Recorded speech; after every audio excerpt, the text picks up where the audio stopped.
एक बड़ी सुंदर कथा है।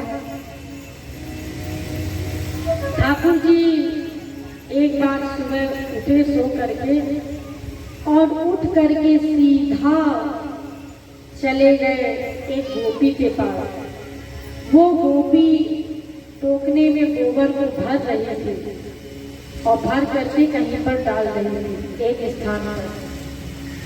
ठाकुर जी जाकर के सीधे पहुंच गए और पहुंच करके बोले उस गोपी से ब्रज भाषा में, ब्रज भाषा है, मैं ब्रज भाषा में तो प्रवचन नहीं देती, हिंदी भाषा में ही देती हूँ। तो वो ब्रज भाषा में कहते हैं, ए गोपी तू क्या कर रही है, ए गोपी तू क्या कर रही है। तो गोपी कहती है, तो नहीं दिख रहा मैं क्या कर रही हूँ, तुझे नहीं दिख रहा है कि मैं क्या कर रही हूँ, चल मेरे साथ आ और गोबर के टोकने उठवा। तो उसने, ठाकुर जी ने कहा, अच्छा फिर इसके बदले तू मुझे क्या देगा अगर मैं टोकने उठवाता हूँ। तो गोपी ने कहा, तू जितने टोकने गोबर के उठवाएगा उतने ही लौंदे मैं तुझको माखन के दूंगी। ब्रज में माखन के जो गोल गोल लड्डू से बनाए जाते हैं उसको लौंदा बोलते हैं ब्रज भाषा में। तो मैं उतने ही लौंदे तुझे माखन दूंगी जितने तू गोबर के टोकने उठाएगा। तो ठाकुर जी ने कहा, ये ठीक रहे वो, लेकिन इसकी गिनती कौन करेगा। ये ठीक रहेगा लेकिन इसकी गिनती कौन करेगा।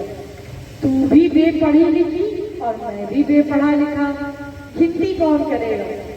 गोपी ने कहा, ये बात तो ठीक है, ना मैं पढ़ी लिखी हूँ ना ये पढ़ा लिखा है, अब कौन गिनती करेगा। तो गोपी ने कहा, ठीक है, एक काम करते हैं कि जितने टोकने तू गोबर के उठवाएगा उतने टिक्के गोबर के मैं तेरे माथे पर रख दूंगी, गाल पर रख दूंगी, माथे पे रख दूंगी कहीं पर भी। तो ठाकुर जी ने कहा, ये ठीक रहेगा। तो ठाकुर जी गोबर के टोकने उठवाने लगे और जितने टोकने उठाते जाए तो गाल पे एक टिक्का रख दिया, गोपी टिक्का रखती जाए। तो जब सारा गाल भर गया तो गोपी ने कहा, अब कहाँ रखे टिक्के। तो वो मैं पंडित भाल कपोलम, उसके पश्चात भाल पे, उसने कहा माथे पे तो जगह है यहाँ पे रख दो। अरे माखन का लालच ठाकुर जी को, तो माथे पे भी टिक्का गोबर का रखवा लिया। तो पूरा मुख गोबर के टिक्के से सन गया। गो मैं पंडित भाल कपोलम। और उसके पश्चात ठाकुर जी ने कहा, अब तो तेरे सारे टोकने उठ गए, अब तो मुझे माखन दे। तो ठाकुर जी से गोपी ने कहा, अरे यहाँ तुझे कहाँ माखन मिलेगा, घर चल करके देते। घर जाते हैं, रास्ते में अन्य गोपियां दिखाई दी। गोपी ने कहा, अरे कान्हा आज तो तू बड़ा सुंदर लग रहा है। और क्या, मैं तो हुई सुंदर, पहले से हुई सुंदर। तो ठाकुर जी उस गोपी के साथ जा रहे थे, पीछे पीछे अन्य गोपियां भी चली गई और जाकर के ठाकुर जी उस गोपी के घर में बैठ गए।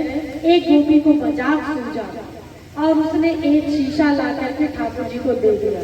और ठाकुर जी ने जैसे ही अपना मुख देखा और जा करके जल्दी से अपना मुख धो लिया।